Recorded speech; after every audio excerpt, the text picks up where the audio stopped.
الله أكبر الله أكبر الله أكبر الله أكبر أشهد أن لا إله إلا الله أشهد أن لا إله إلا الله أشهد أن محمدا رسول الله أشهد أن محمدا رسول الله حي على الصلاة حي على الصلاة حي على الفلاح حي على الفلاح الله أكبر الله أكبر لا إله إلا الله.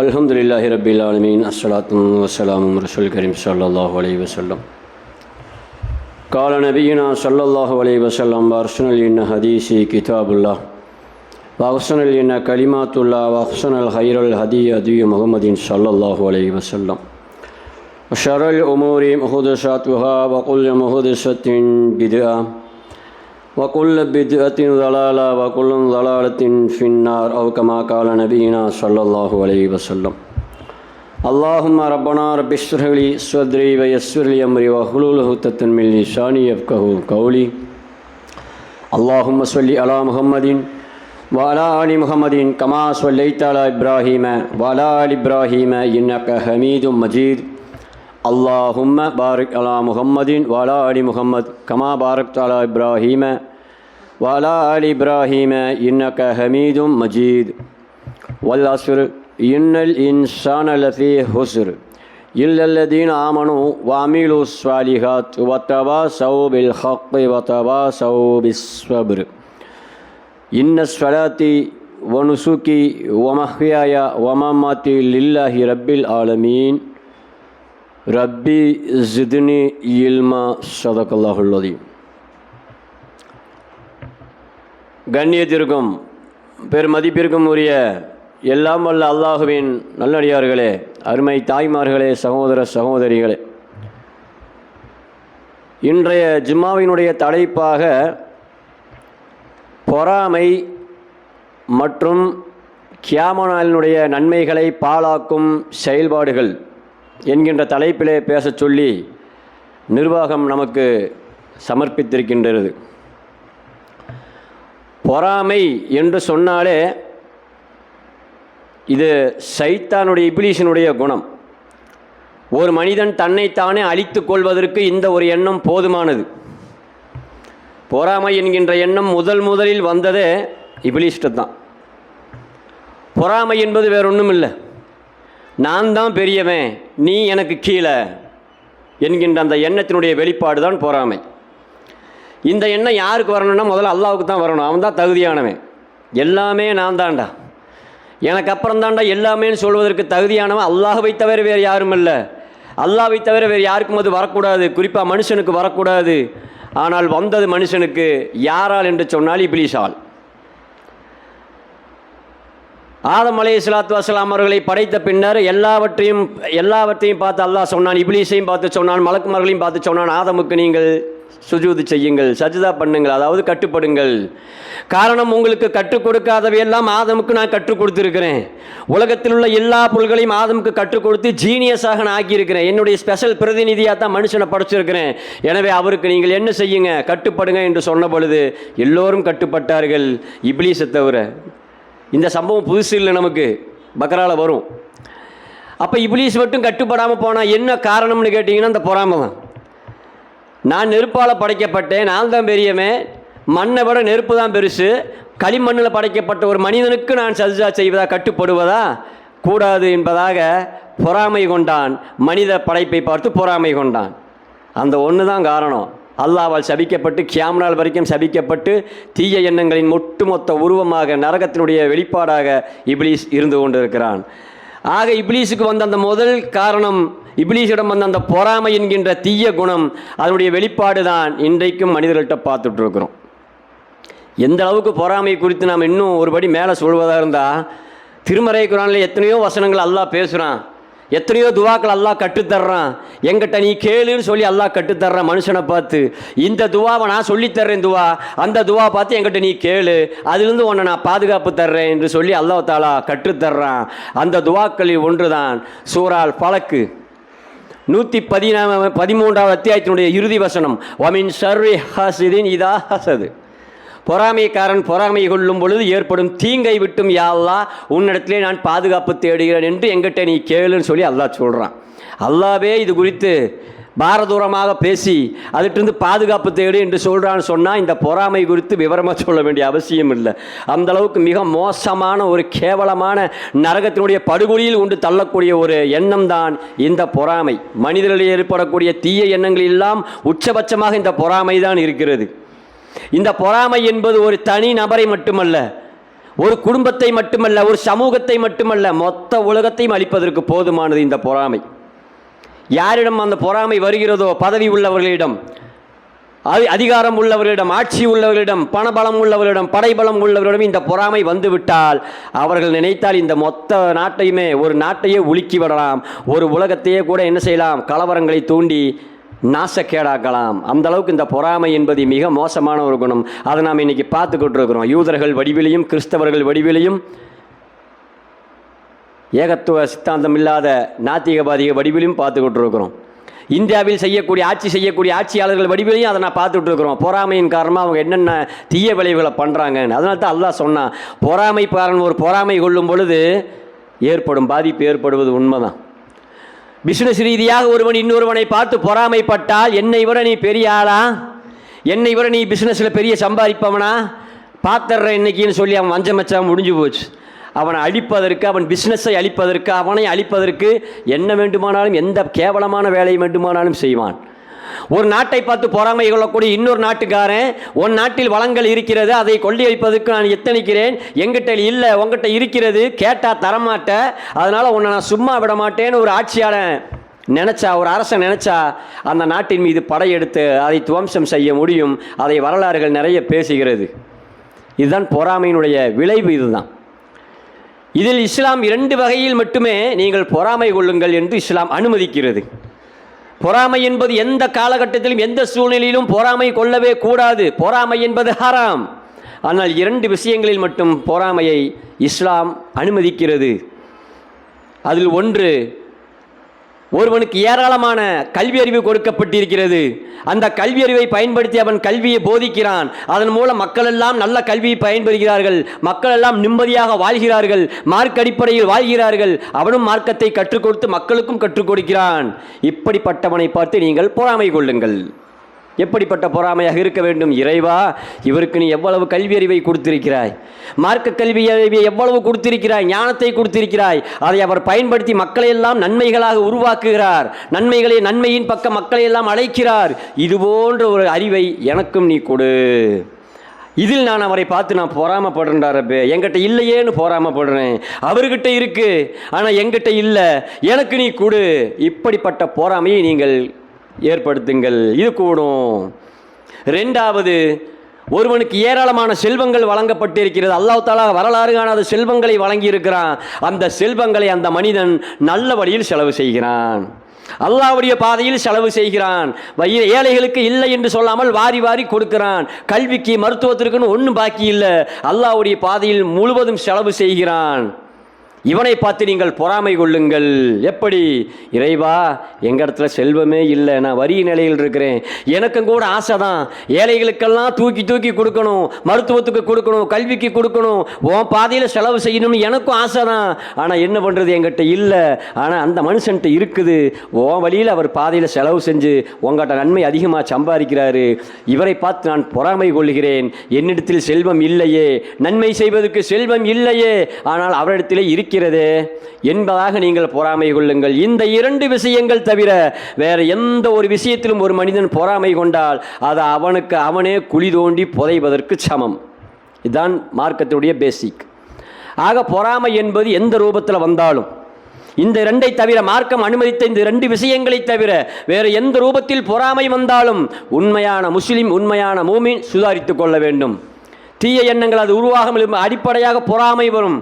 ஒரு பிஸ்னஸ் ரீதியாகவோ, ஒரு குடும்பத்து ரீதியாகவோ, அல்லது ஒரு பதவி ரீதியாகவோ, பொருளாதார ரீதியாகவோ பொறாமைகள் வரும். அந்த பொறாமை சைத்தான் கொண்டு வந்து போடுவது உள்ளத்தில். நீ இந்த அளவுக்கு இருக்கிற, நீ உனக்கு பின்னாடி வந்தான், அவன் பார்த்தியா, நீ இன்னும் படிச்சுக்கிட்டே இருக்கிற, அவன் படித்து முடிச்சுட்டு போயிட்டே இருக்கிறான், எதையாவது பண்ணு, நீ அவனை விட முன்னேறணும். அதுக்கு ஒரே வழி, அவன் இருக்கக்கூடாது. ஒன்றை விட அவன் பொருளாதாரத்தை சம்பாதிச்சுட்டு, நீ இத்தனை வருஷமாக சம்பாதிச்சுட்டு இருக்கிற, உங்கள்கிட்ட ஒன்றும் இல்லை, இத்தினூண்டு வச்சுருக்கிற. ஆனால் அவன் பார்த்தியா கோடி கோடியாக சம்பாதிச்சு எங்கேயோ போய்கிட்டு இருக்கிறான். சும்மா விடாத. ஒன்றை விட அவன் பெரியவனா, என்னை விட மனுஷன் பெரியவனான்னு எண்ணக்கூடிய இந்த மோசமான இப்லீஸ் இங்கேயும் எண்ணத்தை கொண்டு வரான். ஒன்றை விட அவன் பெரியவனா, நீ தானே பெரியவன் இந்த உலகத்தில், நீ தானே பெரிய அந்தஸ்து உள்ளவே. எனவே அவன் இருந்தால் தானே இந்த அளவுக்கு மன உளைச்சல் ஆளாகும். அவனை நீ முடிச்சிரு. இப்படி எந்த ரூபத்தில் வேணாலும், ஒரு குடும்பத்திலையும் வரும், ஒரு பிஸ்னஸ்லையும் வரும், நண்பர்கள் மத்தியில் வரும், சமுதாயத்தில் வரும், ஆட்சியாளர்களிடத்திலும் வரும். ஆக இந்த மாதிரி பொறாமை வரக்கூடிய நேரத்தில் அதன் மூலம் பாதிப்பு ஏற்படுவது முழுக்க முழுக்க உண்மை. அதைத்தான் அல்லாஹ் சொல்லி காட்டுறான். பொறாமைக்காரன் பொறாமை கொள்ளும் பொழுது ஏற்படும் தீங்கு, அதனால் ஏற்படும் துன்பம், துயரம், இருந்து யா அல்லாஹ் என்னை பாதுகாத்து கிருபை செய். அதுக்கு நான் முதல்ல முஸ்லீமாக இருக்கணும், நான் முதல்ல மூமீனாக இருக்கணும். நான் செய்யக்கூடிய செயலை பார்த்து ஒருவன் பொறாமைப்பட்டால், நான் சம்பாதிக்கிற வருமானத்தை பார்த்து ஒருவன் பொறாமைப்பட்டால், நான் வகித்த பதவியை பார்த்து ஒருவன் பொறாமைப்பட்டால், அந்த பொறாமை நம்மை ஒன்றும் செய்யாமல் இருக்க வேண்டும் என்று சொன்னால் அந்த பதவிக்கு தகுந்தவாறு நான் இருக்க வேண்டும். அந்த பதவியிலிருந்து மக்களுக்கு நன்மை செய்யக்கூடிய அந்த யோக்கியதை நான் முதலில் பெற வேண்டும். அந்த வருமானம் எனக்கு நல்ல வழியில் வந்திருக்க வேண்டும். அல்லாஹ்வும் அல்லாஹ்வுடைய தூதரும் சொன்ன அடிப்படையில் அந்த வருமானம், அந்த பிஸ்னஸ், அந்த ஃபேக்ட்ரி எனக்கு இருக்க வேண்டும். அப்போ ஒருவன் நம்மை பார்த்து பொறாமை கொண்டால் நம்ம அல்லாஹ்விடத்திலே கேட்கலாம், இறைவா, உன் பாதையில் தானே சம்பாதிச்சேன், உன்னுடைய வழியில் தானே இந்த வருமானத்தை ஈட்டினேன், நீ தந்த பதவி தானே எனக்கு இந்த பதவி, வேறு ஒன்றும் இல்லையே, நீ தந்த பதவி, இந்த பதவி மக்களுக்கு பயன்படணுங்கிறதுக்காக தான் எனக்கு கொடுத்த, நான் அதில் தான் செலவு பண்ணுவேன், இந்த பதவி அதுக்காகத்தான் நான் பயன்படுத்துவேன் என்று பதவியாகட்டும், பொருளாதாரமாகட்டும், குடும்பமாகட்டும் அல்லாஹ்வுக்கு பொருத்தமான முறையில் இருந்தால் இந்த துவாவை நாம் அதிகமாக கேட்கலாம், அல்லாஹ்விடத்தில் தாராளமாக கேட்கலாம். அல்லாஹ் தாலா நிச்சயம் நம்மை பாதுகாப்பான். காரணம், அல்லாஹ்வுடைய பாதையில் இருப்பவர்களை தான் அல்லாஹ் பாதுகாப்பான். சைத்தானுடைய வழியில் அப்படியே போகிறவங்களை அல்லாஹ் தாலா என்ன செய்யுமா, கை விட்டுருவான். தீயவர்களை அல்லாஹ் தாலா நல்லையே கொடுப்பான், தீயவர்களுக்கு கொடுப்பான், ஆனால் மறுமை நாளில் கை விட்டுருவான். நல்லவர்களுக்கு கொடுக்க மாட்டான், ஆனால் கைவிட மாட்டான். அல்லாஹ் இம்மையிலும் கைவிட மாட்டான், மறுமையிலும் கைவிட மாட்டான். ஆகவே இந்த பொறாமை என்பது மார்க்கம் அனுமதித்த 2 விஷயங்களை சொன்னான். அந்த அடிப்படை தவிர வேறு எதற்கும் தயவு செய்து பொறாமை கொள்ளாதீர்கள், பிணக்கு ஏற்படுத்தாதீர்கள். அது உங்களை நீங்களே குழி தோண்டி புதைப்பதற்கு சமமாக உங்களுக்கு அது குழியாக, கபரு குழியாக வந்து அமைந்துவிடும். இதுதான் பொறாமை குறித்த உபதேசம். பேசிக் என்னன்னு சொன்னீங்கன்னா சகோதரர்களே, இந்த உலகத்தில் எத்தனை நாள் நம்ம வாழ போகிறோம், நமக்கு எப்போ மரணம் வரும் சொல்ல முடியுமா? ஒரு மனிதன் நாளை எங்கு மரணிப்பான், எவ்வளவு சம்பாதிப்பான், எப்போது வருவான், எங்கே இருப்பான், யாரும் அறிய மாட்டார்கள் அல்லாஹ்வை தவிர. அல்லாஹ் ஒருவனுக்கு தான் தெரியும் ஒரு மனுஷன் எங்கே கொண்டு போகணும், எங்கே கொண்டு போய் சேர்த்தணும், அவன் நாளைக்கு எவ்வளோ வருமானம் ஈட்டிட்டு வருவான். பல ஆயிரம் கனவுகளோடு தான் வெளியில் போவான், வீட்டை விட்டு வரும்போது வெறுங்கையோடு திரும்பி வருவான், அல்லது எண்ணமே இல்லாமல் போவான், சோர்ந்து போவான், வரும்போது சந்தோஷமாக இன்முகத்தோடு ஆயிரக்கணக்கில் சம்பாரிச்சுட்டு வருவான். அல்லாஹ் தான் கொடுக்கறதும் எடுக்கிறதும். ஆக ஒரு மனிதன் எவ்வளவு சம்பாதிக்கிறான், எங்கு மரணிக்கிறான் என்பதை யாரும் அறிய மாட்டார்கள். லட்சக்கணக்கான மைல்கள் ஃப்ளைட்டில் போவான், நோய்வாய்ப்பட்டு போவான், எல்லோரும் தூக்கிட்டு போவாங்க. அங்கே போனால் பிழைக்கிறதுக்கு வாய்ப்பு இருக்குது, உடனே கொண்டு போவாங்க, பண வசதி இருக்கும், வாய்ப்பு இருக்குது, எல்லாமே இருக்கும். தனி ஃப்ளைட்டை பிடிச்சி கொண்டு போவாங்க, அமெரிக்கா கொண்டு போவாங்க. போகிற வழியில் நடுவானில் மௌத்தா போயிடுவான். ட்ரீட்மெண்ட்டே இல்லாமல் நடுவானில் ஃப்ளைட்லேயே மௌத்தா போயிடுவான். ஃப்ளைட் அப்படியே ரிட்டன் ஆகி மறுபடியும் ஏறின இடத்துக்கு வந்து இறங்கும். அப்படியே வீட்டில் கொண்டு போய் ஜனாசா வச்சுருவாங்க. அல்லது கொண்டு போவாங்க, அங்கே கொண்டு போய் 2-3 நாள் தங்குமா. அவன் மரணிக்கணும், இங்கே இந்தியாவில் தான் மரணிக்கணும், ஏன் வீட்டில் தான் மரணிக்கணும், ஏன் மனைவி கண்ணு முன்னாடியெல்லாம் மரணிக்கணும்னு கனவு கண்டிருப்பான். எல்லோருக்கும் அந்த கனவு இருக்கும், நியாயம்தான கனவு தான். ஆனால் அவன் அமெரிக்கா கொண்டு போவாங்க ட்ரீட்மெண்ட்டுக்காக. அங்கே கொண்டு போய் இறக்குவாங்க. அங்கே 2-3 நாள் ட்ரீட்மெண்ட் பண்ணி கடைசியில் டாக்டர் சொல்லுவான், காப்பாற்ற முடியலை, முடிஞ்சிட்டாரு. எங்கே மரணிக்கணும்னு நினச்சானோ அங்கே மரணிக்காமல் அல்லாஹ் தஆலா அவனுக்கு அமெரிக்காவில் மரணத்தை வச்சுருப்பான், அல்லது வேற ஒரு நாட்டில் மரணத்தை வச்சுருப்பான்.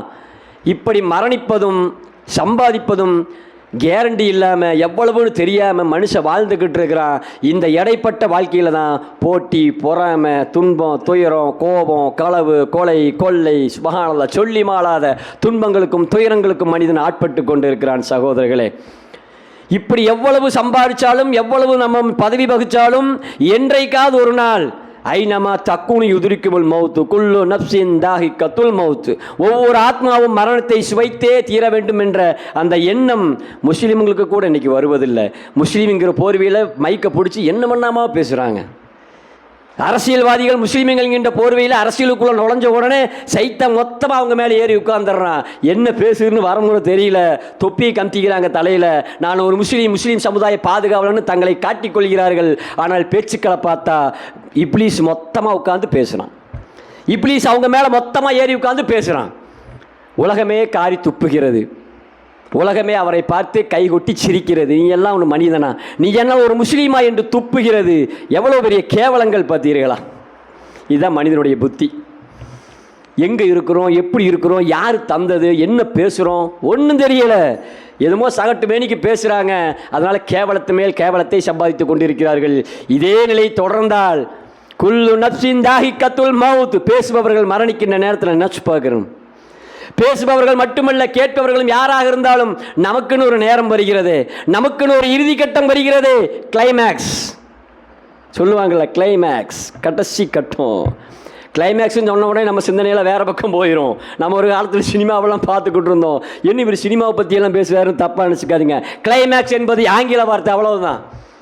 உலகத்தில் உள்ள மொழிகளில் ஆங்கில மொழியில் ஒரு வார்த்தை தான் கிளைமேக்ஸ். தமிழில் மொழிபெயர்த்தா இறுதி கட்டம், இறுதி நிலை. பெருமானார் ஸல்லல்லாஹு அலைஹி வஸல்லம் அவர்கள் உட்பட அனைவருமே இறுதி நிலையை சந்தித்தவர்கள், கிளைமேக்ஸை சந்தித்தவர்கள். மலக்குமார்களும் கிளைமேக்ஸை சந்திப்பாங்க. ஏன் கிளைமேக்ஸை சந்திக்குமே. அல்லாஹ் தஆலா அந்த கிளைமேக்ஸை கொடுப்பான். நாளைக்கு மரணத்திற்கு ஒரு ஆட்டினுடைய உருவத்தை கொடுப்பான். நீயும் மரணித்து விடு, உனக்கும் கிளைமேக்ஸ் என்று சொல்லுவான் அல்லாஹ். அதுவும் மரணித்து விடும். வல்லா ரஹ்மான் அல்லாஹ் ஒருவன் மட்டும்தான் உலகத்தில் தனிச்சிருப்பான். அல்லாஹ்வை தவிர வேறு யாருமே இல்லாத இந்த உலகத்திலே, எந்த கதியும் இல்லாத இந்த உலகத்திலே அல்லாஹ் மட்டும் தனிச்சிருன்னு கேட்பான். மந்திரிப்பவன் யாரடா, வருவீங்களாடா, இப்போ என்ன தவிரங்க யாரா இருக்கிறீங்க, எனக்கு பதில் சொல்லுங்கடா அல்லாஹ் சவால் விடுவான். பதில் சொல்வதற்கு ஒரு நாதி இருக்காது சகோதரர்களே. அந்த மகத்தான நாள் தான் மறுமை நாள். அப்போ கிளைமேக்ஸ் என்கின்ற வார்த்தை இறுதி கட்டம். ஒவ்வொரு மனிதர்களுக்கும் அல்லாஹ் தஆலா கிளைமேக்ஸை வச்சிருக்கான். நம்மளுடைய கிளைமேக்ஸை நாம தான் முடிவு பண்ணணும். நமக்கு எப்படிப்பட்ட கிளைமேக்ஸ் வருமோ உலகத்தில், இப்படி வாழ்ந்துக்கிட்டு இருக்கிறோமே, பொய் பேசிக்கிட்டு இருக்கிறோமே, திருடிக்கிட்டு இருக்கிறோமே, அவதூறு பரப்பிக்கிட்டு இருக்கிறோமே, புறம் சொல்லிக்கிட்டு இருக்கிறோமே, பொறாமை கொண்டு ஒருத்தனை கெடுத்து குட்டிச்சவராக்கிட்டு இருக்கிறோமே, பேச தெரியாமல் பேசிக்கிட்டு இருக்கிறோமே, அல்லாஹ்வுக்கும் அல்லாஹ்வுடைய தூதருக்கும் பொருத்தமில்லாத காரியங்களை செய்து கொண்டிருக்கிறோமே. நம்மளுடைய கிளைமேக்ஸ் எங்கேயோ, எப்போவோ, எந்த இடத்துல நம்ம மரணிப்போம் நமக்கே தெரியாத. மரணிக்கும் போது நம்ம மனைவி மக்கள்லாம் உடன் இருப்பாங்களா, சொந்த பந்தங்கள் இருப்பாங்களா, இல்லை எங்கேயோ நாதியத்துக்கு கிடப்போமா? அல்லாஹ் நாடுனா கொண்டு வந்து சேர்த்துருவான். அப்படின்னா எந்த இடத்துல நீ மரணிக்கணும், யாருடைய நாதியும் இல்லாமல் நீ மரணிக்கணும் அல்லாஹ் முடிவு பண்ணி விட்டால் உன்னுடைய மரணம் அப்படித்தான் வரும். அல்லாஹ் பாதுகாக்கணும். அல்லாஹ் பாதுகாத்தவர்களை தவிர அல்லாஹ்ட்ட துவா செய்யணும். இறைவா, என்னுடைய மரணம் என் மனைவி கண் முன்னால், என் மக்களுடைய கண் முன்னால், என் நண்பர்களுடைய கண் முன்னால், என்னுடைய வீட்டில் என்னுடைய மரணத்தை வைடா ரஹ்மானே என்று அல்லாஹ்விடத்தில் பிரார்த்தனை செய்யுங்கள். அல்லாஹ் பிரார்த்தனை கபூல் செய்வான். அப்போ இந்த மாதிரி கிளைமேக்ஸ் எப்படி இருக்கும், நம்மளுடைய கிளைமேக்ஸ் எந்த நிலைமையில் இருக்கும், அல்லாஹ் குர்ஆன்ல சொல்றானே கிளைமேக்ஸை பற்றி. நபியே, பாவிகளின் உயிர்களை மலக்குமார்கள் கைப்பற்றுவார்களே, அந்த நேரத்தில் நீர் பார்க்க வேண்டுமே. பாவிகளுடைய உயிர்களை, அல்லாவை மரித்த பாவிகளின் நரகவாதிகளின் உயிர்களை மலக்குமார்கள் கைப்பற்றுகின்ற நேரத்திலே நபியே நீர் காண வேண்டுமே. அவருடைய முதுகுகளிலும் முகங்களிலும் ஓங்கி ஓங்கி அடித்தவர்களாக, அவனது விழாப்புறங்களிலும் ஓங்கி ஓங்கி அறைந்தவர்களாக கடுமையான முறையில் கைப்பற்றுவார்கள். அல்லாஹ் பேசுறான். பெருமானார் சொன்னார்கள், தண்ணீரில் முக்கி வைக்கப்பட்ட ஒரு கம்பளிலிருந்து எப்படி நீங்கள் ஒரு மயிரை பிடிப்பதற்கு கஷ்டப்படுவீர்களோ அது போன்று பாவிகளின் உயிர்களை மலக்குமார்கள் கைப்பற்றுவார்கள். தேவையா இது நமக்கு? இப்படி ஒரு கிளைமேக்ஸை எந்த மனிதன் விரும்புவான்? பாதுகாப்பு தேடணும், கிளைமேக்ஸ் நினச்சி பார்க்கணும். நமக்கு அல்லாஹ் எங்கே கிளைமேக்ஸ் வச்சிருக்கிறான், எப்படி வச்சிருக்கிறான் நினச்சி பார்க்கணும். நல்லவர்களின் உயிர்களை பற்றி பெருமானார் பேசுகிறார்கள். குலைத்து வைக்கப்பட்ட மாவிலே ஒரு மயிர் ஒட்டி கொண்டிருந்தால், முடி ஒட்டி கொண்டிருந்தால் எவ்வளவு இலகுவாக நீங்கள் எடுப்பீர்களோ அவ்வளவு இலகுவாக மலக்குமார்கள் நல்லவர்களின் உயிரை பறிப்பார்கள். இந்த கிளைமேக்ஸ் தான் நாம் விரும்பணும் அல்லாட்ட. இப்படிப்பட்ட ஒரு கிளைமேக்ஸ் தான் கேட்கணும். என்னுடைய உயிர் யாரெல்லாம் நீ எனக்கு கிளைமேக்ஸ் வச்சிருக்கிற, எங்கேன்னு எனக்கு தெரியல, அந்த கிளைமேக்ஸ் எனக்கு நல்லபடியாக முடியணும். என்னுடைய இறுதி நிலை, இறுதி கட்டம் நல்லபடியாக முடியுண்டா ரஹ்மானே. உன்னை சந்திப்பதாக முடிய வேண்டும், உன்னை சந்திப்பதற்கு விரும்பியதாக முடிய வேண்டும். உன்னை வெறுத்தவனாக, உனக்கு இணை வைத்தவனாக, ஒரு பாவியாக இந்த உலகத்தில் வாழ்ந்த கோலத்தில் என்னுடைய உயிர் பறிக்கப்படக்கூடாது, என்னுடைய கிளைமேக்ஸ் அமைந்து விடக்கூடாது. அல்லாஹ்விடத்திலே துஆ செய்யுங்கள். அப்போ ஒவ்வொரு மனிதனுக்கும் அல்லாஹ் கிளைமேக்ஸ் வச்சிருக்கிறான். இந்த கிளைமேக்ஸோடைய நிலைமை என்னன்னு இன்னும் முஸ்லீம்களுக்கு தெரிஞ்சுக்கலாம். மற்றவங்கள விட்டுருங்க, மாட்டு மச்சவங்களை விட்டுருங்க, அவங்களுக்கெல்லாம் விஷயம் தெரியாது. கிளைமேக்ஸ்னா என்ன, அந்த இடத்துல என்ன நடக்கும், சுற்றி என்ன நடக்கும், எங்கே இருப்ப, ஏதெல்லாம் மற்றவங்களுக்கு தெரியாது. ஒரு முஸ்லீமான மூமியான அடியானுக்கு தெரியாதா? தெரியலன்னு சொன்னால் அவன் குர்ஆனோடு அவன் தொடர்பில் இல்லை, அல்லாவோடு தொடர்பில் இல்லை. நாம் கிவாசாக வாழ்ந்து கொண்டு இருக்கிறான், அல்லாவோடு தொடர்பில் இல்லை, அல்லாவின் தூதரோடு தொடர்பில் இல்லை, அல்லாவுடைய வேதத்தோடு தொடர்பில் இல்லை.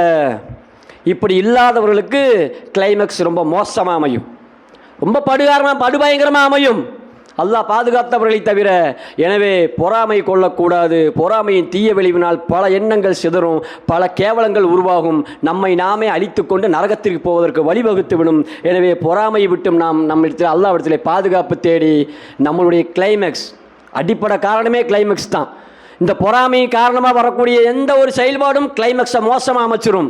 அது வல்லாமல் அல்லாஹ்வோடு தொடர்பு கொண்டு கியாம நாளில் அல்லாஹ் நமக்கு தரக்கூடிய அந்த சொர்க்கத்திற்கு ஆசை வைத்தவர்களாக, கியாம நாளில் அல்லாஹ் வாக்குறுதி அளித்த அந்த சொர்க்கத்திற்கு ஆசை வைத்தவர்களாக, அல்லாஹ்விடத்திலே பிரார்த்தனை செய்தவர்களாக, அல்லாஹ்வோடு நெருக்கம் கொண்டவர்களாக, நெருங்குவதற்கான வழிவகைகளை தேடியவர்களாக, அல்லாஹ்வையும் அல்லாஹ்வுடைய தூதரையும் மட்டுமே பின்பற்றி நம்மளுடைய கிளைமேக்ஸை சரியாக அமைப்பதற்கான வழிவகைகளை தேடி அதன்படி நடந்து அல்லாஹ் வெற்றி பெற்று இறுதியில் சொர்க்கத்திற்கு செல்லக்கூடிய நன்மக்களாக, மேன்மக்களாக வல்ல ரஹ்மான் நம் அனைவரும் ஆக்கியருள் புரிவானாக. வாஹிர்தவானா அல்ஹம்துலில்லாஹி ரப்பில் ஆலமீன்.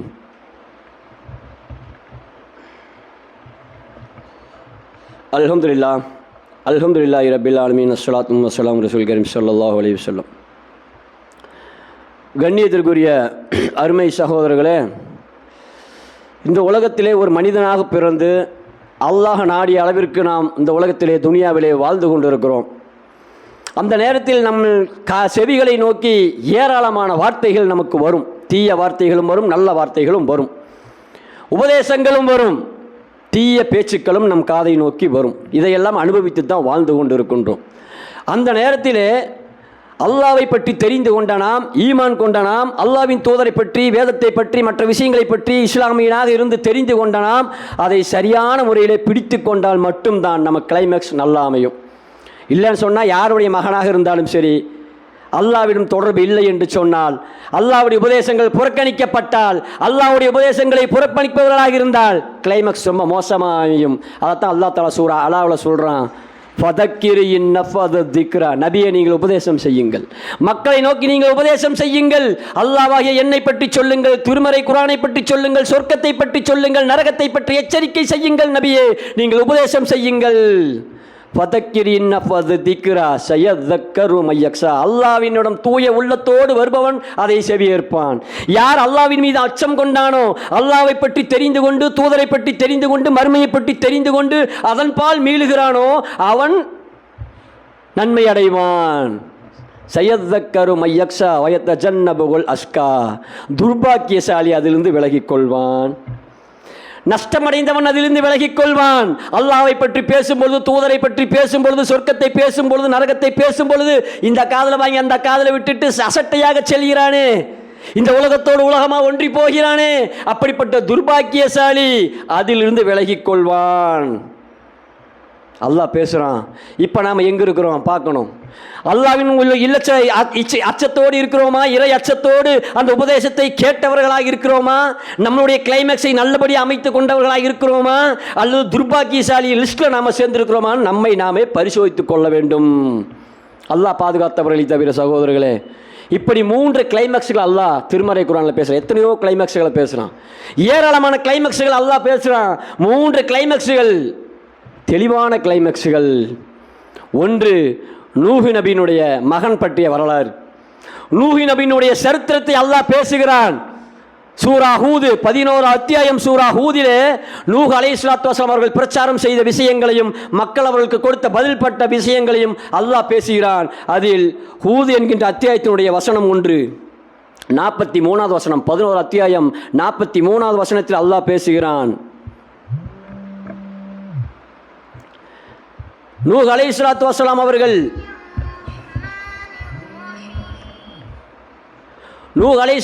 அவர்கள் சற்றேற்குடைய 950 வருடங்கள், 1-2 வருடம் அல்ல, 950 வருடங்கள் அந்த சமுதாயத்தை நோக்கி அல்லாஹ்வை பற்றி பேசுகிறார்கள், சொர்க்கத்தை பற்றி பேசுகிறார்கள், நரகத்தை பற்றி எச்சரிக்கை செய்கிறார்கள், வேதத்தை பற்றி பேசுகிறார்கள், அல்லாஹ்வை பற்றி அல்லாஹ்வுடைய வார்த்தைகளை பேசுகிறார்கள். அந்த மக்கள் கேட்பதாக இல்லை. அல்லாஹ் சொன்னது போல துர்பாக்கியசாலிகளாகவே மாறுகிறார்கள். அதில் ஒருவன் தான் நூஹ் நபியினுடைய மகன், தான் பெற்றெடுத்த மகன். தான் பெற்ற மகனுக்கு அவர்களால் என்ன செய்ய முடியவில்லை? அந்த உபதேசத்தால் பலனளிக்க முடியவில்லை. இறுதியில் அந்த சமுதாயத்துக்கு கிளைமேக்ஸ் அல்லாஹ் உருவாக்குறான், கிளைமேக்ஸை ஏற்படுத்துகிறான். கப்பலை கட்டுங்கள் என்று சொல்கிறான். கப்பலை கட்டுகிறார்கள் அந்த பாலைவனத்திலே. அப்பொழுதும் மக்கள் விமர்சனம் செய்கிறார்கள். நூஹே, உனக்கு என்ன பைத்தியமா? கப்பலை கட்டுகிறாயே, இங்கே தண்ணியே இல்லையே, இங்கே பாலைவனமாக இருக்குதே, மணலில் எப்படி கப்பல் ஓடும்? நீ என்ன பைத்தியமா என்றெல்லாம் தூதரை பார்த்து கேலி செய்தார்கள். அந்த கேலி செய்வதில் ஒருவனாக அவருடைய மகனும் இருந்தான். அந்த நேரத்தில் கிளைமேக்ஸ் நெருங்கியது. பின்னால் வரக்கூடிய கிளைமேக்ஸை பற்றி தெரியாமல் இருந்தாங்க. வல்ல ரஹ்மான் வெள்ளத்தை ஏற்படுத்தினான், வெள்ள பிரளத்தை ஏற்படுத்தினான். அதுதான் அவங்களுடைய இறுதி கிளைமேக்ஸாக இருந்தது. அந்த கிளைமேக்ஸ் நேரத்தில் தான் மகன் நூஹ் நபி 2 பேரும் சந்திக்கிறார்கள். தண்ணீர் வந்து கொண்டிருக்கிறது, தண்ணீர் பெருக்கெடுத்து ஓடிக்கொண்டிருக்கிறது.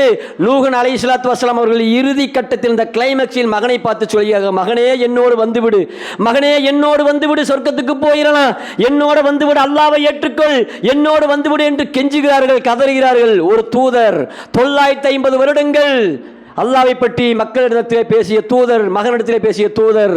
அப்போ அந்த மகன் சொல்கிறான், உன்னால் அல்லாஹ்வால் என்ன செய்ய முடியும்? நான் இந்த மலைக்கு மேல் ஏறிக்கொள்வேன், வெள்ளத்தால் ஒன்றும் செய்ய முடியாது என்று மறுத்தவனாக, அல்லாஹ்வை மறுத்தவனாக பேசுகிறான். அந்த நேரத்தில் இருவருக்கும் இடையில் மிகப்பெரிய அலை ஒன்று குறுக்கிடுகிறது. அந்த அலை மிகப்பெரிய சுனாமி, உலகத்தில் ஏற்பட்ட முதல் சுனாமி, உலகத்தில் அல்லாஹ்வால் ஏற்படுத்தப்பட்ட முதல் சுனாமி. அந்த சுனாமி அலை வருகிறது. நூஹினுடைய மகனை ஒரு சுருட்டு, கிளைமேக்ஸ் அவனுக்கு அங்கேயே முடிஞ்சுது. அவனுடைய கிளைமேக்ஸை மிக மோசமான கிளைமேக்ஸாக, ஒரு நரகத்திற்குரிய கிளைமேக்ஸாக அல்லாஹ்க்கு நான் பாருங்களேன். ஒரு தூதருக்கு மகனாக இருந்தும் 950 வருடங்கள் பிரச்சாரம் செய்து, அதில் ஒரு 50 வருடங்கள் கழித்தாலும் 900 வருடங்கள் தந்தையோடு வாழ்ந்து தந்தையினுடைய உபதேசங்களை கேட்டு அதை புறக்கணித்த ஒரே காரணம் அவன் துர்பாக்கியசாலியாக மாறினான். கிளைமேக்ஸ் அல்லாஹ் ரொம்ப மோசமாக முடித்தான். இது ஒரு கிளைமேக்ஸ். அடுத்த கிளைமேக்ஸ் 10வது அத்தியாயம் சூரா யூனுஸ். இதனுடைய 90வது வசனத்தில் அல்லாஹ் பேசுகிறான், ஃபிரௌனை பற்றி பேசுகிறான். ஃபிரௌனுக்கு அல்லாஹ் ஏற்படுத்திய கிளைமேக்ஸை பற்றி பேசுகிறான். எவ்வளவு பொருள் செல்வம், எவ்வளவு பதவிகளை கொடுத்தான் அல்லாஹ் அவனுக்கு. ஒரு சக்கரவர்த்தியுடைய ஒரு சாம்ராஜ்யத்தினுடைய சக்கரவர்த்தியாக்கி கண்ணுக்கு லட்சணமாக அற்புதமாக அல்லாஹ் தாலா ஒரு மனைவியை கொடுத்து, வளர்ப்பு மகனாக ஒரு தூதரை கொடுத்து, அவர்கள் மூலமாக அல்லாஹ்வை பற்றி சொல்ல வைத்து மக்களை எல்லாம் அவனுக்கு அடிபணியுமாறு செய்தானே. இவ்வளவு அதிகாரங்களை, ஆட்சிகளையும், பணபலத்தையும் படைபலத்தையும் கொடுத்து அழகு பார்த்தானே வல்ல ரஹ்மான். அந்த ரஹ்மானை மறந்த அந்த பாவி மா ரப்புக்கு மாலா, நான் தான் மிகப்பெரிய இறைவன் என்று சொன்னான். அந்த மக்கள் எல்லாம் அல்லாஹ் தான் இறைவன் என்று பேசினார்கள். மூசா அலைஹிஸ்ஸலாத்து வஸலாம் அல்லாஹ் தான் இறைவன், நீ மறுக்காதே என்று சொன்னார்கள். மா ரப்புக்கும் அலா, நான் தான் உங்களுடைய பெரிய இறைவன் என்று கொக்கரித்தான். படை பலத்தையும் பண பலத்தையும் வைத்து மக்களை எல்லாம் சித்திரவதை செய்தான், கொலை செய்தான். அனைத்துக்கும் அல்லாஹ் தஆலா கிளைமாக்ஸ் ஏற்படுத்தினான். பார்த்தீங்களா? இரவோடு இரவாக பனி இஸ்ரவேல் சமுதாயத்தை கூட்டிக் கொண்டு மூசா அலைஹிஸ்ஸலாத்து வஸலாம் போனார்கள். 10வது அத்தியாயம் 90வது வசனத்திலே பற்றி அல்லாஹ் அற்புதமாக பேசுவான். அவங்க போனபோது பின்னாடி தொடர்ந்து வந்தான். இந்த சம்பவம் உங்களுக்கு புதுசு இல்லை, பழசு தான். தொடர்ந்து வந்தார்கள் நல்லவர்கள் அனைவரும், அல்லாஹ் நாடியவர்கள். மூசா அலைஹிஸ்ஸலாத்து வஸலாம் அவர்களும் அந்த மக்களும் அக்கறை ஏறினார்கள். நடுவில் வந்து வசமாக சிக்கிக்கிட்டான் இந்த பாவி. நான் தான் ரப்புக்கும் ஆலா, நான் தான் மிகப்பெரிய இறைவன் என்று சொன்ன இந்த பாவி படையோடு, எத்தனை படைகளை வைத்திருந்தான் அத்தனை படைகளோடு வந்து வசமா சிக்குனா. வல்ல ரஹ்மான் கிளைமேக்ஸ் அங்கே வச்சான். பிளந்த கடல் மீண்டும் மூடியது. அதே நூஹ் நபியினுடைய மகனுக்கு ஏற்பட்ட அதே சரித்திரம், மிகப்பெரிய சுனாமியாக கடல் அலைகள் 2ஆக மூடியது. மொத்தமும் காலி. ஃபிரௌன் உள்பட அத்தனை பேத்துக்கும் கிளைமேக்ஸ் அங்கே நிர்ணயிச்சான் அல்லாஹ். அவன் பறந்து வளர்ந்த அரண்மனையில் கிளைமேக்ஸ் இல்லை, அவன் வாழ்ந்த எகிப்து நாட்டில் கிளைமேக்ஸ் இல்லை, ஒரு நதியில் தண்ணி கடியில் தண்ணிக்குள்ளார கிளைமேக்ஸ் அல்லாஹ் வச்சான். கிளைமேக்ஸ் ரொம்ப மோசமாக அமைஞ்சுது. அப்பவும் கதறனா. மா ரப்புக்கும் ஆலா என்று சொன்ன பாவி இன்னைக்கு சொன்ன அந்த கிளைமேக்ஸ் அன்னைக்கு சொன்னான், இறைவா நீ தான் கடவுள், நீ தான் இறைவன். மூசா சொன்ன அல்லாஹ்வாகிய நீ தான் இறைவன், உன்னை நான் வணங்குறேன், என்னை காப்பாத்துன்னு சொல்லி தனக்குத்தானே உதவி செய்ய சக்தி இல்லாத மோசமான பாவியாக கிளைமேக்ஸ் அங்க வச்சான் அல்லாஹ். எல்லாத்துக்கும் வல்லமை மிகுந்தவன் நான் தாண்டா என்று வல்ல ரஹ்மான் பறைசாற்றக்கூடிய அற்புதமான நிகழ்வு இது. உலகத்துக்கே எடுத்துக்காட்டு. இந்த கிளைமேக்ஸ் அன்னைக்கு அவன் கதறனா, கெஞ்சினா, கூத்தாடினா ஒன்றும் முடியல. மிக மோசமான நரகவாதியாக கிளைமேக்ஸ் அல்லாஹ் முடிச்சான். ஃபிரௌன், ஹாமான் போன்றவர்கள் நரகத்தினுடைய அடித்தளத்தில் என்று பெருமானார் சொன்னார்கள். நரகத்தினுடைய அடித்தட்டில், மேலே இல்லை. நரகம் கிட்டத்தட்ட 70 வருடங்கள் பயணம் செய்யக்கூடிய அளவிற்கு ஆழமானது நரகம். அதனுடைய அடித்தளத்தில் ஃபிரௌன் இருப்பான், ஹாமான் இருப்பான், ஹாரூன் இருப்பான் என்று பெருமானார் சொன்னார்கள். இப்படிப்பட்ட கிளைமேக்ஸ், மோசமான கிளைமேக்ஸ். அந்த கிளைமேக்ஸிலிருந்து அவனுடைய பணமும் பாதுகாக்கல, அவன் படையும் பாதுகாக்கல, அவனுடைய ஆட்சி அதிகாரம் எதுவுமே பாதுகாக்கல. ஆனால் பாருங்களேன், வித்தியாசமா அவனுக்கு வாய்த்த மனைவி, சுப்ஹானல்லாஹ், அந்த கொடியவனுக்கு வாய்த்த மனைவி, வாழ்க்கை துணையாக மனித்த மனைவி ஆசியா அலைஹிஸ்ஸலாத்து வஸலாம் அவர்கள் சொர்க்கத்திற்குரியவராக கிளைமேக்ஸ் அற்புதமாக முடித்தான். அவனோடவே வாழ்ந்தார்கள். கொஞ்ச காலம் அவனோடவே வாழ்ந்தார்கள். மூசா அலைஹிஸ்ஸலாம் பிரச்சாரம் பண்ணும் வரை அவனோடவே வாழ்ந்தார்கள். மூசா அலைஹிஸ்ஸலாம் சொன்ன உபதேசம் அவர்களுக்கு பலனளித்தது. அவர்கள் அல்லாஹ்வை ஏற்றுக்கொண்டார்கள். சுப்ஹானல்லாஹ். ரப்பி பிலினி ஜித்தின் இன்னக்க பைத்தன் ஃபில் ஜன்னா, யா அல்லாஹ் சொர்க்கத்தில் எனக்காக ஒரு வீட்டை கட்டுவாயாக என்று அல்லாஹ்விடத்திலே கேட்டு அதற்கான ஒரு மாட மாளிகை சொர்க்கத்திலே பெற்றுக்கொண்ட பாக்கியசாலியாக மனைவியை மாட்டினான் அல்லாஹ். பார்த்தீங்களா கிளைமேக்ஸ் யாருக்கு எங்கன்னு? கிளைமேக்ஸ் யாருக்கு எங்கே வைப்பான்னு தெரியுமில்ல? நாம் அல்லாட்ட கிளைமேக்ஸை கேட்கணும், நல்ல கிளைமேக்ஸை கேட்கணும். 3வது கிளைமேக்ஸு யாசீன் சூரா முடிச்சிடலாம். யாசீன் சூராவில் 26வது வசனத்தில் அல்லாஹ் பேசுகிறான். ஒரு சமுதாயத்துக்கு அல்லாஹ் தஆலா ஒரு தூதரை அனுப்புகிறான். அவர் மக்கள் அல்லாஹ்வை பற்றி பேசுகிறார்கள். மக்கள் வழக்கமாக கேட்கல, புறக்கணிக்கிறாங்க. அவரை பலப்படுத்துவதற்கு இன்னொரு தூதர் அனுப்புகிறான். மொத்தம் 2 தூதர்கள், 2 தூதரும் சேர்ந்து எடுத்து சொல்றாங்க. மக்கள் கேட்கல, புறக்கணிக்கிறாங்க. 3வது ஒரு நபரை வைத்து அல்லாஹ் பலப்படுத்துகிறான். 3 தூதரும் சொல்கிறார்கள். அந்த மக்கள் கேட்பதாக இல்லை. இதை பார்த்து கொண்டிருந்த கடை கோடியிலிருந்து ஒரு மனிதர், அவர் அல்லாஹ்வுடைய தூதர் அல்ல, அவர் நல்லடியாரா கெட்டடியாரா தெரியாது, யாருக்குமே தெரியாது. கடை கோடியிலிருந்து ஒருவர் ஓடோடி வருகிறார். வந்து அந்த மக்களை பார்த்து பேசுகிறார். இந்த தூதர்கள் சொல்லுவதை கேளுங்களேன், இந்த தூதர்கள் நல்லது தானே சொல்றாங்க, உங்களுக்கு அல்லாஹ்வை பற்றி தானே பேசுறாங்க, சொர்க்கத்தை பற்றி சொல்றாங்க, நரகத்தை பற்றி எச்சரிக்கை செய்கிறாங்க. இந்த தூதர்கள் சொல்லுவதை கேட்டு நல்லபடியாக வாழுங்களேன் என்று அவர்களுக்கு சப்போர்ட் பண்ணுகிறார். மக்கள் எல்லாம் அவர்களை கல்லால் அடித்து கொன்று விடுகிறார்கள். தூதர்கள் மேல் உள்ள கோபத்தை அந்த மனிதன் மீது காட்டுகிறார்கள், கல்லில் அடித்து கொன்று விடுகிறார்கள். சுப்ஹானல்லாஹ். அல்லாஹ் அவருடைய கிளைமேக்ஸ் அங்கே ஏற்படுத்துகிறான். அவரை பார்த்து அல்லாஹ் பேசுகிறார், நீங்கள் சொர்க்கத்தில் நுழையுங்கள். அந்த நல்லடியாரை பார்த்து அல்லாஹ் பேசுகிறார், நீங்கள் சொர்க்கத்தில் நுழைவீராக. அவர் ஒண்ணுமே செய்யலைங்க, தூதரை மெய்ப்படுத்தினார், அவ்வளவுதான். சமுதாயத்துக்கு அனுப்பப்பட்ட தூதர்கள் சொன்னது சமுதாயம் கேட்கல. அந்த சமுதாய மக்களை பார்த்து தூதரை மெய்ப்படுத்தி பேசினார். அதனால் மக்களால் கொல்லப்பட்டார், ஷஹீதானார். அல்லாஹ் சொன்னான் அவரை பார்த்து, நீங்கள் சொர்க்கத்தில் நுழைவீராக. எங்கிருந்து வந்தவருக்கு கிளைமேக்ஸ் எப்படி அமைஞ்சது பார்த்தீங்களா? ஆக நல்ல வார்த்தை, நண்பர்களை பார்த்து ஒரு புன்சிரிப்பு உனக்கு தர்மமாக அமையும் பெருமானார் ஏன் சொன்னாங்க? உன் நண்பனை பார்த்து, உன் மனைவியை பார்த்து, உன் மக்களை பார்த்து, சமுதாய மக்களை பார்த்து ஒரு புன்சிரிப்பு சிரித்து விடு, அது உனக்கு தர்மமாக அமையும் என்று சொன்னார்களே. இதைத்தான் சொன்னாங்க ரசூலுல்லாஹ். கிளைமேக்ஸ் எங்கே எப்படி வரும்னு தெரியாது. கிளைமேக்ஸுக்கான அந்த தகுதியை நாம் வளர்த்துக்கணும். முதல்ல பொறாமை, கோபம், சூது, களவு எல்லா கேவலமான செயல்களிலிருந்து விடுபட்டு புன்சிரிப்பு சிரித்து கைகுலுக்கி நல்லபடியாக பேசி நல்ல எண்ணத்தோடு வாழ்ந்தா அல்லாஹ் நம்மளுடைய கிளைமேக்ஸை இந்த மனிதருக்கு ஏற்படுத்த மாதிரி ஏற்படுத்துவான். அவர் சொல்கிறார், அல்லாவை பார்த்து பேசினாராம், யா அல்லாஹ் இந்த சமுதாயம் தெரிந்து கொள்ள வேண்டுமே, நீ எனக்கு செஞ்ச கிருபை, நீ எனக்கு செஞ்ச உபகாரம் இந்த சமுதாயம் தெரிந்து கொள்ள வேண்டுமே என்று அங்கலாய்ப்பட்டதாக சூரா யாசின் அல்லாஹ் பேசுகிறான். எடுத்து படிச்சு பாருங்க. அப்போ இந்த உலகத்தில் வாழ்கிறோம், கொஞ்ச நாள் தான் வாழ்கிறோம், எத்தனை நாளைக்கும் தெரியாது, எங்கே மரணிப்போன்னு தெரியாது. அந்த மரணிக்கின்ற கிளைமேக்ஸ் நமக்கு நல்லபடியாக அமையணும்னா பொறாமை முதற்கொண்டு, கோபம் முதற்கொண்டு, களவு முதற்கொண்டு, கெட்ட எண்ணம், தீய எண்ணம் முதற்கொண்டு எல்லா சைத்தானுடைய செயல்பாடுகளிலிருந்தும் விலகி இருந்து அல்லாவை நெருங்கி தூதரை பின்பற்றி அல்லாவுடைய வேதத்தை முழுவதும் படித்து பார்த்து, பொருளுணர்ந்து படித்து பார்த்து, அல்லாவுடைய தூதருடைய பொன்மொழிகளை படித்து அல்லாவுக்கும் அல்லாவுடைய தூதருக்கும் முழுவதும் கட்டுப்பட்டு உண்மையான முஸ்லீமாக, உண்மையான மூமி வல்ல ரஹ்மான் நம்மளை வாழச் செய்வான். அப்படி அல்லாஹ்விடத்திலே வாழ்வதற்கான பாக்கியத்தை, துவாவை அல்லாஹ்விடத்திலே கேட்டவர்களாக எல்லா தீய எண்ணங்களிலிருந்தும் விலகி நல்ல எண்ணங்களோடு, தீய எண்ணங்களை விட்டு விலகி தூய எண்ணங்களோடு வாழ்ந்து அல்லாஹ்விடத்திலே வெற்றி பெற்று நம்மளுடைய கிளைமேக்ஸை அல்லாஹ் சிறந்த கிளைமேக்ஸாக அமைத்து சொர்க்கத்திற்கு வழிவகுக்கக்கூடிய நன்மக்களாக, மேன்மக்களாக, ஜன்னத்துல் ஃபிர்தௌஸ் என்ற சொர்க்கத்தின் உயர்ந்த இடத்தில் நபிகள் நாயகம் ஸல்லல்லாஹு அலைஹி வஸல்லம் அவர்களோடு ஒன்றாக தங்கியிருக்கும் பாக்கியம் பெற்ற மக்களாக வல்ல ரஹ்மான் நம் அனைவரும் குடும்பத்தாரையும், சமூக உறவுகளையும், நம் முன் சென்ற சமூகங்களையும், நம் தாய் தந்தையர்களையும், நமக்கு பின்னால் வரக்கூடிய சந்ததிகளையும், கியாமத் வரையில் வரக்கூடிய முஸ்லீம்கள், மூமின்கள் அனைவரையும் ஆக்கியருள் புரிவானாக. வாஹிர் தவானா அல்ஹம்துலில்லாஹி ரப்பில் ஆலமீன். அஸ்ஸலாமு அலைக்கும் வரஹ்மத்துல்லாஹி வபரகாத்துஹு.